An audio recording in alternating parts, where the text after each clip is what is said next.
Hello दोस्तों, Adhiraj classes की YouTube channel में आप सभी का स्वागत है। तो आज हम जो डिस्कशन करने वाले हैं कॉम्पिटेंसी बेस्ड एजुकेशन के जो इंपॉर्टेंट एमसीक्यू बन सकते हैं उनके ऊपर करेंगे, जो कि आपके अपकमिंग एग्जाम में बहुत इंपॉर्टेंट रोल प्ले करने वाले हैं। तो चलिए फटाफट से वीडियो को स्टार्ट करते हैं और लेते हैं आज का पहला question. Which of the following practices is not a feature of competency based classroom? निम्नलिखित में से कौन सी प्रथा योग्यता आधारित कक्षाओं की विशेषता नहीं है? यहाँ पूछा है नहीं है। कई बार हम लोग दूसरी चीजों पर नहीं को पढ़ना भूल जाते हैं क्वेश्चन में, तो इसलिए इस चीज का थोड़ा सा ध्यान रखिएगा। तो क्या वहाँ पर नहीं है? Flexible time frame, performance based learning, personalize instructional strategies या फिर टीचर सेंटर्ड लर्निंग मेथड।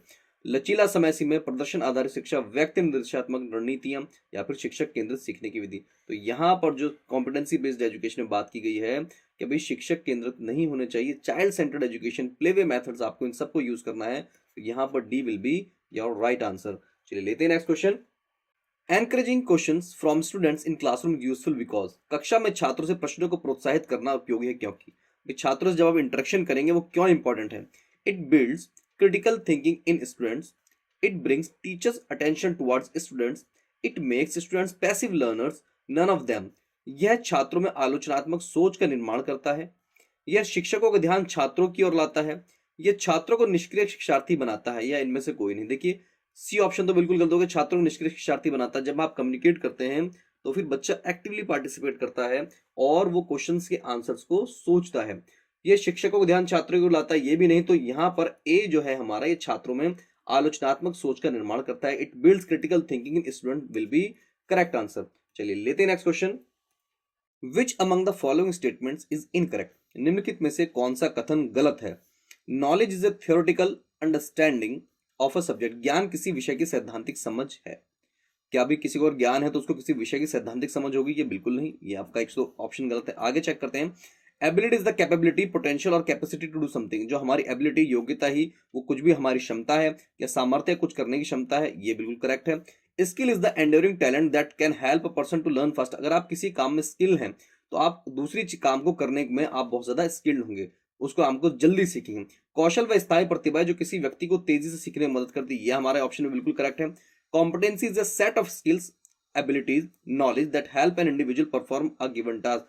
योग्यता व कौशल है, सेट ऑफ स्किल्स है, योग्यता ज्ञान का एक समूह है जो किसी व्यक्ति को दिए गए कार्य को करने में मदद करता है। तो ये भी हमारा ऑप्शन ठीक है। तो यहाँ पूछा गया है कौन सा कथन गलत है, तो यहाँ पर A will be right answer. Knowledge is the theoretical understanding of a subject. लेते हैं next question. Competency consist of the following, योग्यता में निम्नलिखित शामिल है। भाई क्या क्या शामिल है योग्यता में? क्या नॉलेज, ज्ञान शामिल है, स्किल शामिल है, कौशल शामिल है, या फिर हमारा एटीट्यूड शामिल है या रवैया हमारा? देखिए किसी भी काम को सीखने के लिए हमारे पास में तीनों ही चीजें होनी बहुत जरूरी है।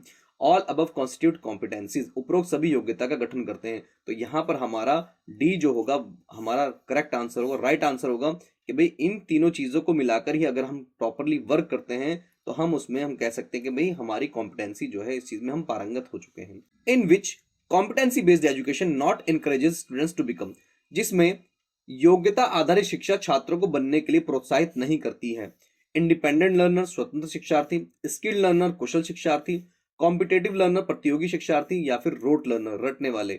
तो भाई कॉम्पिटेंसी बेस्ड एजुकेशन जो है वो आपके रोट लर्नर्स को प्रिपेयर नहीं करती है। तो यहां पर हमारा डी ऑप्शन होगा बिल्कुल correct. Which of the following is a की एजम्पशन ऑफ सीबीई? निम्नलिखित में से कौन सी सीबीई की एक प्रमुख धारणा है?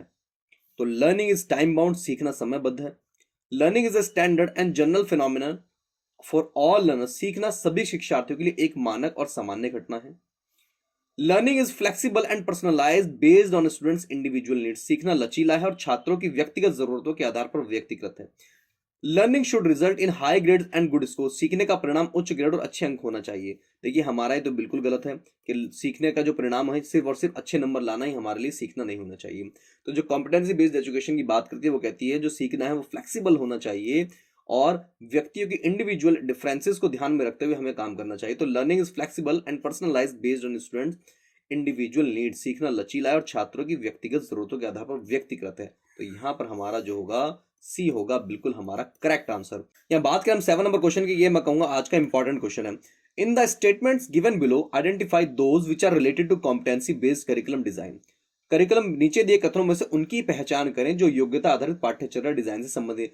आजकल जो एग्जाम्स में पूछे जा रहे हैं इसी तरह से 4 या 5 स्टेटमेंट्स आपको दे दी जाएंगी और उनमें से पूछा जाएगा भाई कौन कौन सी सही है। अभी आपने एलडी जो एचएम का एग्जाम हुआ था उसमें भी देखा होगा, जो क्वेश्चंस आए हैं वो इसी तरीके से आए हैं। ठीक है, तो चलिए, the abilities and learning styles of individuals get a support. व्यक्तियों की योग्यताओं और सीखने की शैलियों को समर्थन मिलता है, बिल्कुल सही, ये हमारा बिल्कुल करेक्ट है। Individuals memory based knowledge is stress. व्यक्ति की स्मृति आधारित ज्ञान पर बल दिया जाता है। भाई रोट मेमोरी क्या, उसको रटने के ऊपर उसको प्रेशराइज किया जाता है, ध्यान दिया जाता है, बिल्कुल गलत। Individuals are help to achieve their potential. व्यक्तियों को उनकी क्षमता प्राप्त करने में मदद की जाती है, बिल्कुल सही, हमारा सी जो होगा ये भी बिल्कुल करेक्ट आंसर होगा।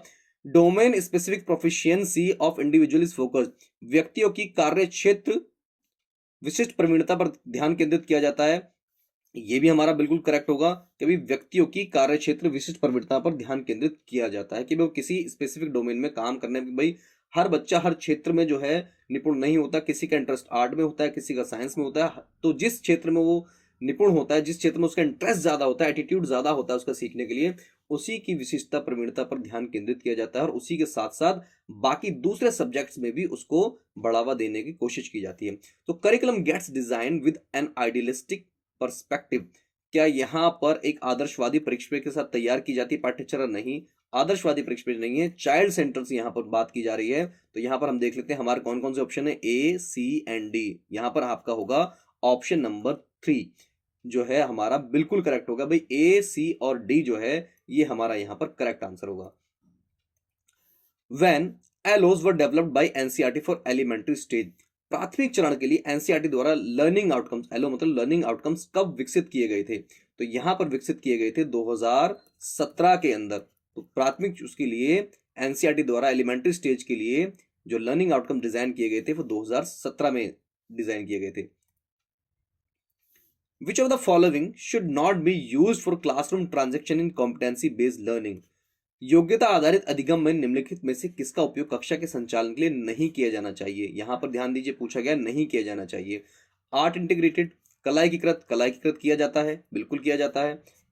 स्पोर्ट्स इंटीग्रेटेड, बिल्कुल खेल एकीकृत करना है आपको। स्टोरी टेलिंग, बिल्कुल कथा वाचन करना है। लेक्चर मेथड, तो यहां पर जो है हमारा डी होगा करेक्ट आंसर कि व्याख्यान विधि का लेक्चर मेथड का आपको प्रयोग ना के बराबर करना है, बल्कि करना ही नहीं है। लास्ट क्वेश्चन लेते हैं आज का। What is the full form of CB? CB का पूर्ण रूप क्या है? कॉम्पिटेंसी बेस्ड इवैल्यूएशन, योग्यता आधारित मूल्यांकन, कॉम्पिटेंसी बेस्ड एनवायरनमेंट, योग्यता आधारित वातावरण, कॉम्पिटेंसी बेस्ड एजुकेशन, योग्यता आधारित शिक्षा, या फिर इनमें से कोई भी नहीं। तो यहाँ पर करेक्ट आंसर है यहाँ पर option number C, competency based education, योग्यता आधारित शिक्षा। इसीलिए कई बार बहुत सारे बच्चे बोलते हैं सर हिंदी में ज्यादा बताइए, लेकिन कई बार हिंदी के अंदर जो टर्म्स यूज की जाती हैं, जो शब्द प्रयोग किए जाते हैं, वो उतने उपयुक्त नहीं होते हैं कि जो कि आप उनको समझ पाए। तो इसलिए कुछ टर्म्स जो हैं, कुछ फुल फॉर्म्स हैं, कुछ चीजें जो हैं, आप जो है इंग्लिश में ही उनको ज्यादा समझे तो ज्यादा बेहतर होगा, क्योंकि इंग्लिश वर्जन जो होता है पेपर का वो हमेशा सही माना जाता है। So competency based education will be right answer. चलिए मिलते हैं नेक्स्ट वीडियो में। Thank you so much guys for watching.